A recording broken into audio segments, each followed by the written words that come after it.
So there's this moment in March of 2021 where a co-founder of a Bitcoin hardware wallet company logs into a secret GitHub account. 6 stars, 1 maintainer, nobody's heard of it, and signs a single commit that changes how every wallet the company ever ships is gonna create its random numbers. He doesn't tell anyone it's him. The account is a pseudonym. It looks external. It looks like some random open source stranger. So nobody audits it. Because why would you audit a stranger who turns out to be the CTO, the insider? 5 years later, that single commit turns into the largest hardware wallet theft in Bitcoin's history. 1,816 BTC.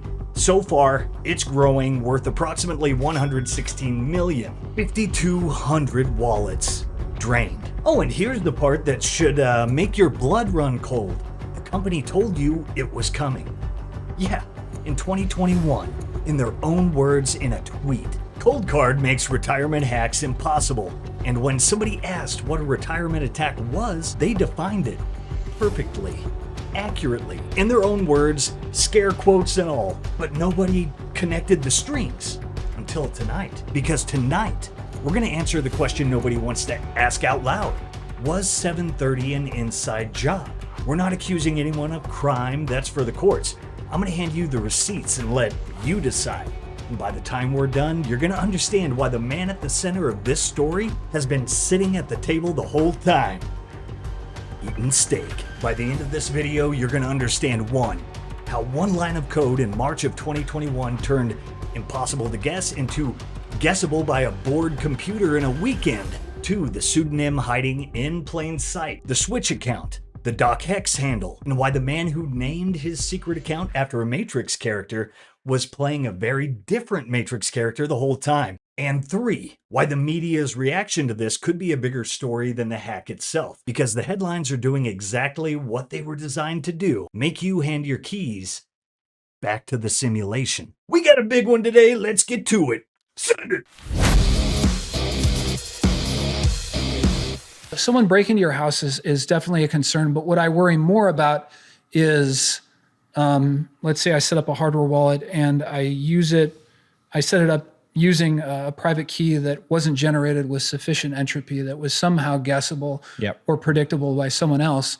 And you think you've got, X number of sats in your wallet. And then one day you wake up and go to check your balance. And because someone else owned your key before you did, or was able to guess it somehow, your Bitcoin's gone. That is a nightmare scenario and something that some people have experienced. People knew for years. They were just silenced and smeared by those who lost people's life savings. Now let's talk about how the world found out, because the coverage tells you everything about who's running the narrative. July 30th, Galaxy Research maps a single sweep. 1,196 addresses drained in 41 minutes. Not days, 41 minutes, 1,083 Bitcoin. Gone, roughly $70 million. In the blink of an eye. Then it keeps coming, wave after wave, 4 sweeps, over 5 days, until we're past 5,200 addresses, past 1,800 Bitcoin, north of $116 million, every single one of them a Coldcard, the wallet that marketed itself as the paranoid option, the gold standard, the thing you buy when you don't trust anyone. And what does the mainstream call it? A randomness bug. I'm quoting, Fortune says a randomness bug. The Hacker News says seeds turned from impossible to guess into guessable ones. Just by happenstance, a randomness bug, like the wind blew and a few seeds fell all over. Like your lottery numbers just happened to match the guy in front of you at the gas station. Here's what actually happened without the corporate anesthesia. A device that exists for one purpose: generate randomness nobody on Earth can predict, got its randomness downgraded to roughly 40 bits on the MK3, 72 on the MK4, MK5, and Q, against the 128 bits a 12-word seed is supposed to give you. 40 bits, that's 2 to the 40th possible seeds. A consumer graphics card could chew through that in a weekend, maybe faster. So when a news outlet tells you a randomness bug, what they're really saying is the lock was a postcard for 5 years, and the word bug is doing a lot of heavy lifting. Okay, time to pivot. This should make you furious. Watch the language. The Coldcard exploit reignites the Bitcoin self-custody debate. As if the lesson is maybe don't self-custody, as if the conclusion from a wallet lied to you for 5 years is give your coins to the exchange actually. Fox Business runs the number, the street tells you to call your friends, and the consensus forming underneath it all, you can't protect yourself, so let the professionals hold it. Let the ETFs hold it. Let Larry Fink and BlackRock hold it. And the man at the center of it, the one whose code did the change, whose company was told 4 years before the money moved that the randomness was suspect, that man has a handle on X. And it's the same handle the community's been reading for years. Let's meet him, allegedly. Okay, now here is where the evidence board gets a little interesting. Hold on to your tinfoil, because this one is cryptographically proven, not inferred, and it starts with a Bitcoin developer who decided to actually look. Coldcard's crypto runs through a library called libngu, and when you actually read the firmware, what do you find? A random number generator for a device holding billions in Bitcoin, backed by a repository with 6 stars, maintained by a single person using a pseudonym. The account is called Switch, but SWITCK. And you have to stop right there, because in The Matrix, the movie that basically every one of these people, every one of us, grew up on. I mean, come on, the most widely used memes in Bitcoin. Guy Swan's video. And make no mistake, the orange pill is what comes out of all this. But as we all know, there's a character named Switch in The Matrix. One of the crew, loyal, never doubts, follows the captain into hell because she believes. The man who wrote the library that shipped the backdoor named his secret account after the loyal Matrix crew member. That's the joke, because the person behind it wasn't Switch. He was Cypher, the insider, the one eating the steak. Now we'll get to the steak in a second. Here's what O'Byrne found when he actually audited the firmware back in May 2025. He traced the randomness. He flagged hard-coded constants. He told CoinKite, this library is sloppy. I doubt the real randomness is even being used. Rip it out and link against the proven implementation directly. CoinKite's answer, and this is literally the response, if something was wrong, we'd already know about it by now. Now here's where Dylan LeClaire comes in. Dylan has been the voice of the protocol is fine, the device failed through the whole thing, and he did the work. He ran GPG verification against the repo. You know what he found? 58 commits authored as Switch carry a valid signature from Peter D. Gray's personal key. So Switch, they have no real history. Why would the most paranoid security company with a CTO and 20 years of experience trust someone new with the most sensitive part? Look at this, the same key that signs his commits under his real name in the same repository. The pseudonym account has no key of its own. It's not speculation, it's cryptography. 2 identities, 1 person. And Peter D. Gray is CoinKite's co-founder. It's CTO, the man who wrote the large majority of the firmware. The anonymous stranger who maintained the RNG library that shipped the backdoor was the CTO. Maintained it in-house under a pseudonym, so the outside world assumed insiders had reviewed it, while the insiders knew there was no outside to check. And that handle, Peter Gray on X, is at DocHex, the same handle O'Byrne points to with a direct quote. This is the same guy that shrugged off my report of the possibility of the defect in May 2025. And then O'Byrne adds the line that should keep you up at night. I had not yet told the full story of that exchange. Let me say this slowly because the whole episode hinges on it. The pseudonym that let the backdoor slip past every external audit for 5 years was the CTO, not an outsider, not a lone wolf, the co-founder who wrote the firmware. Now, the stake. In The Matrix, there's a scene you remember that breaks people. Cypher, the insider, the one who's been on the ship, eating dinner with the crew, trusted with their lives, sits down with the enemy. He's eating a steak and he tells Agent Smith, I'm paraphrasing, I know this steak doesn't exist. I know that when I put it in my mouth, the Matrix is telling my brain it's juicy and delicious. After 9 years, you know what I realize? Ignorance is bliss. And then he trades his crew, the people who trusted him, their lives for a steak and a chance to be rich and important again. The insider, eating steak, selling out the crew, that's Cypher. And that's the man who built the back door. The rebels, the Bitcoiners who did the right thing, who self-custodied, who trusted the paranoid option, handed this man their keys, and he was sitting at the table the whole time, eating steak with the enemy. Dylan said it better than I can. Nothing about this exploit was a failure of Bitcoin. The protocol was not compromised. A device was. A device, not the asset, not the network, not the idea. One company's implementation failed, and the people who want to use this to tell you self-custody is dangerous are lying to you. Because the thing that failed is the exact same thing they want to replace with trust in them. The stake. So now the timeline, because this is where it stops being some tragic accident and starts being advertised in advance. December 2020, 10 weeks before the defective commit ships. The CEO, NVK, replies to a security researcher who just posted about hardware wallets eliminating the risk of a retirement attack. And NVK says, I'm quoting, "My money is on people screwing themselves out of their Bitcoin before any vendor tries a retirement attack.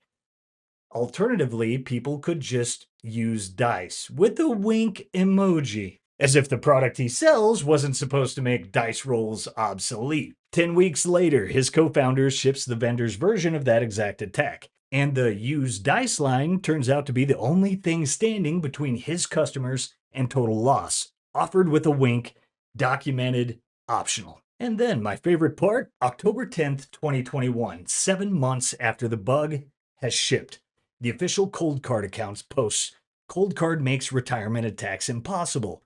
A user asks, what is a retirement attack? And Coinkite answers it themselves in their own words. It's when the project makers could have a bug in the entropy generation for later retrieval. And if you ask Grok, that's almost statistically impossible to be a coincidence. Folks, they defined it. They told you what it was. They said they were immune to it at the exact moment the actual bug was live in their product. They named the attack, described the mechanism, and denied that it applied to them. All in one tweet. Most people trusted the default. The wallets that rolled their own dice? Safe. The ones that trusted the default? Drained. Now, and this is where it gets properly weird. There's a question circling from the sleuths, and it's worth your attention even though it's unresolved. Why, you may want to unplug those block clocks, as it appears Magoo is presenting here a very strange, alarming patent held by none other than Peter Gray. And it says, let's look at this kind of small. A method and apparatus for monitoring a computing device and detecting whether an error condition is present in the computing device. All right, skip ahead. What is that highlighted? Okay. In another aspect, the present invention relates to an apparatus for remotely controlling the computing device. And that's about the time I ripped my block clock out of the wall, and you can choose to do the same or not. It's probably nothing. Probably fine. Here's the betrayal. And it's brutal. For years, the whole industry told you self-custody or die. Don't keep your coins on the casino. The exchanges collapse. The bankruptcies wipe out the people who ignored self-custody. So you did the right thing. You bought the paranoid wallet. You self-custodied. You did everything right. And you're the one who got hit. That's the betrayal. And now watch this. The system looks at the people who got punished for doing the right thing and says, see, self-custody is dangerous. Give us your keys. Let us hold it for you. Come back to the casino. You know who that is? That's Agent Smith. He's offering you the stake right now. And the man who handed over the back door was sitting inside the ship the whole time, eating steak with the enemy while the crew trusted him with their lives. Because it is the Matrix. The whole fiat system is the desert of the real. The simulation tells you your money is safe in a bank. Just don't look behind the curtain. And every time Bitcoin shows you the truth, that the money is a lie, that self-custody is the only real protection, the simulation sends in the agents. This week, the agent was a randomness bug. Last month, it was an exchange happening to go bankrupt. The year before, a regulator unbanning what they never should have banned in the first place. The Matrix recalibrates. It reprograms the narrative. So you hand your keys back to the people who run the simulation. Here's what's actually happening, and here's the betrayal. The people who profit from the old system, the ETFs, the exchanges, the professionals, they don't hate Bitcoin. They love it. They want to own it. They want you to stop holding your own keys so they can hold them for you. That's the retirement attack, not against one wallet, against the entire premise of self-custody. This week's hack isn't the entire story. The story is who wins the narrative going forward. The person who says self-custody failed, give me your keys, or the person who says a device failed, and that's exactly why you need to understand your own custody. And there's one thing that breaks Cypher's whole game. The stake is a lie. The matrix was never real, and no matter how juicy the simulation looks, the people who ate the stake never got to enjoy it, because the one thing the system can't take from you, once you've seen the truth, is that you've seen it. So, in short, don't take the stake. Take the orange pill and get the hell out. Speaking of escape, and this is the whole point of everything we just walked through, let's take a moment to recognize our sponsors powering this show over at the Bitcoin Way. Hardware wallet, your own node, full on-chain verification. They walk you through every step until you mastered it. Plus, privacy phones, Plan B residency, the whole sovereignty stack. Schedule your free 30-minute consultation today by scanning that QR on screen or click the link in the description. Do it today, not next week, today. So let's bring it home. This was the trust architecture failing, the same architecture that runs the entire fiat system. Trust the institution, trust the company, trust the CEO. Don't look behind the curtain. Got imported into the one corner of the world that was supposed to be free of it. And we got burned by an insider who ate the steak. But here's the thing. Bitcoin doesn't need you to trust anyone. That's the entire point.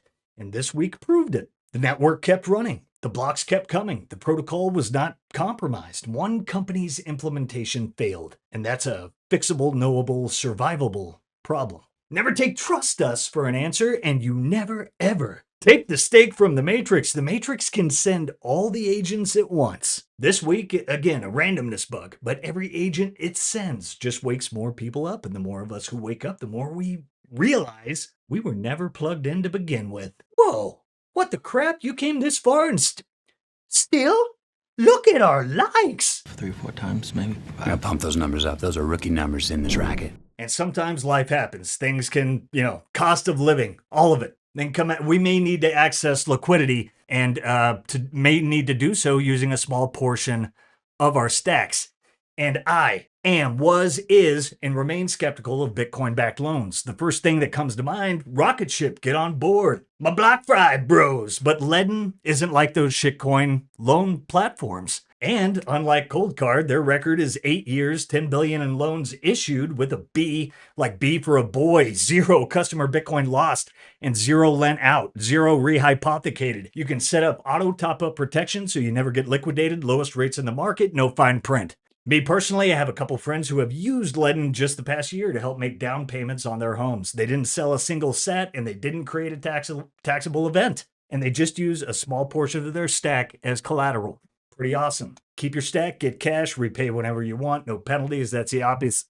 That's the opposite of the treasury structures that blow up the moment the market sneezes. Scan the QR code, click the link in the show notes, head to ledn.io today. Back to it. Now, speaking of low entropy, destroying people's stacks, if you own Bitcoin, the next question is, how do you protect it? That's where BitKey comes in. BitKey is a self-custody hardware wallet built to help you own Bitcoin with more control, more confidence. It combines the BitKey app, BitKey hardware, and built-in recovery tools, so you're not relying on one password, one device, or one fragile backup. If Bitcoin is part of your long-term plan, BitKey is worth a look. For a lot of people, the hardest part of self-custody is the seed phrase. Write down the words, hide them somewhere, hope nothing goes wrong. But if someone finds it, gone. And if you lose it, gone. Low entropy, gone. That's the model this whole episode just broke. BitKey doesn't use a seed phrase. Lose your phone, you have a path back. Replace your device, still covered. That's the whole point. Download BitKey today. Use promo code SENDIT to get 10% off the new BitKey. And this episode has been sponsored by BitKey. Not your keys. Larry thinks Bitcoin. Stay humble, stack sats. Don't sell your coin to the institutions. Pay the like toll. Hit subscribe. Give us a pamp and let us know what you think down below. Love you guys. Catch you next time. Peace. If you prefer to go down with the ship, you.